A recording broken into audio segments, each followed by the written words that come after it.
Well, experts say that both Israel and Hamas have breached international humanitarian laws, which of course dictate what can and cannot be done in times of conflict. But have or will either side ever be held accountable? For a closer look at the legal side of things, then, Marco Sassoli joins us for perspective. He is an international law professor at the University of Geneva. Professor Sassoli, thank you very much for joining us. Hello. So to start, good morning. To start, can you just remind viewers what international humanitarian law is? What are the most important rules in your view? War is always inhumane, but if international humanitarian law was respected, it would be slightly less inhumane, and civilians would not be totally immune, because you may attack a military objective, even if you know that incidentally civilians will be harmed, but this may not be disproportionate. And obviously, international humanitarian law protects all those in the power of the enemy. And so people may not be executed, people may not be taken hostage. And again, only military objectives like rocket launchers, command and control centers may be targeted, while when you target such objectives, it is not prohibited to accept that civilians will also be harmed as long as proportionality is respected. So in your view, given some of these rules that you just laid out there, in the conflict that we've seen that started on October 7th, are both sides equally guilty of breaking humanitarian laws? Well, I wouldn't say, at least for the time being, we cannot say equally, because Hamas massacred these young people at the festival near the Israeli border, which is a clear violation. And also the deliberate attack against Israeli towns, which cannot be seen the entire town as a military objective, is a violation of humanitarian law. Now, the declaration by Israel to totally close the Gaza Strip is also a violation of international humanitarian law. And now, fortunately, there are negotiations, and I understand that at least from Egypt, there can be humanitarian assistance, which is needed, coming in.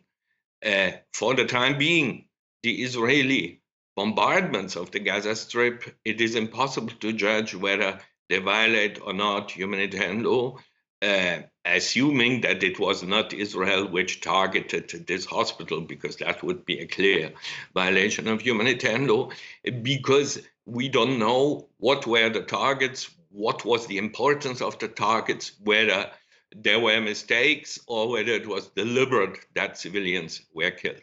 However, if Israel engages in a ground attack in the Gaza Strip, then we come to very serious situations, and the declaration by Israel that the north of the Gaza Strip must be evacuated is not an acceptable warning under humanitarian law.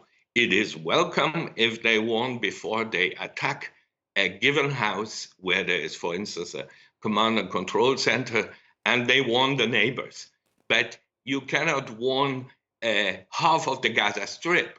And this also implies, if we consider, as most of the international community and the UN considers, that the Gaza Strip is still an occupied territory, a forced displacement within an occupied territory, which cannot be justified in this case. Some of what you said there, sir, I think gets to the very heart at why it's so difficult to respect international humanitarian law. You said that it's impossible to know, for example, if something is a military target, what the proportion between civilians and combatant was in a given area when it's hit. So is the system not outdated? Is it really realistic in times of conflict to respect that these laws, to expect that these laws be respected? And how easy is it to investigate whether or not they were respected after the fact, given the fact that investigators are not necessarily privy to intelligence reports that countries base their actions on? This is indeed a serious problem, that there's no obligation of transparency. But everything you said is also true for the Russian attacks in Ukraine. And there, the entire West criticized Russia which are saying, oh, we don't know what was exactly targeted and so on. So I have a slight fear that there are here double standards.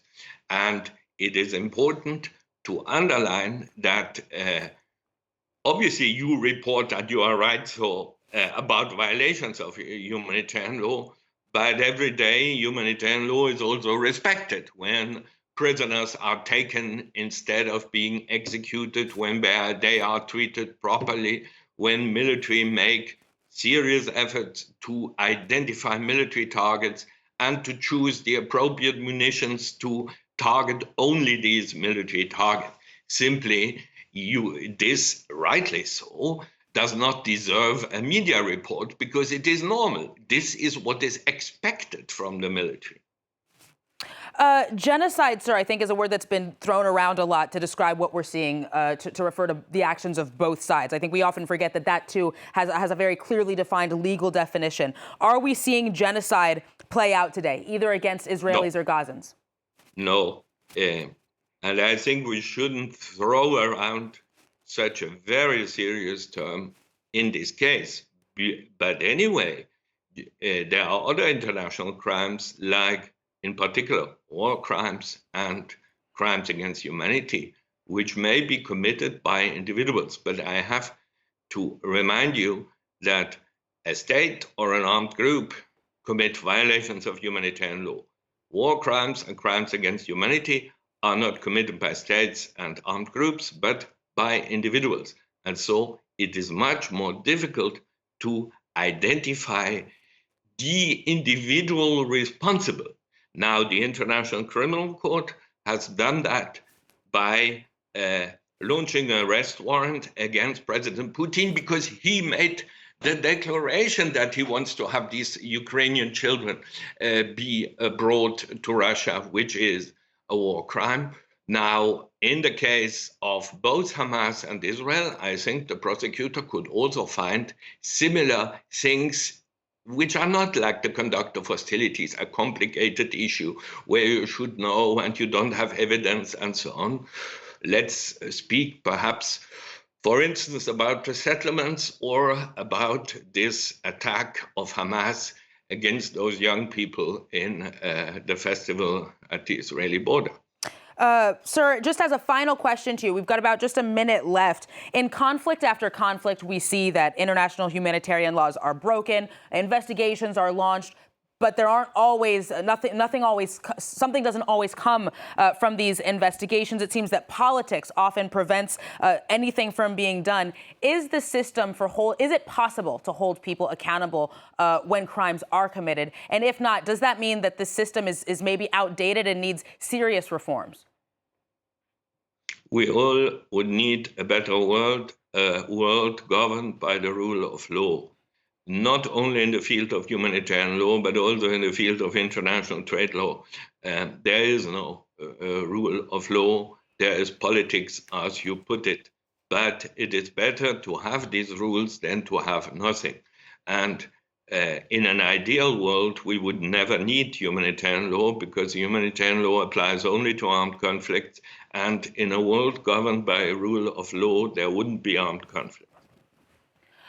Professor Sassoli, thank you very much for joining us. Unfortunately, that's all we have time for today.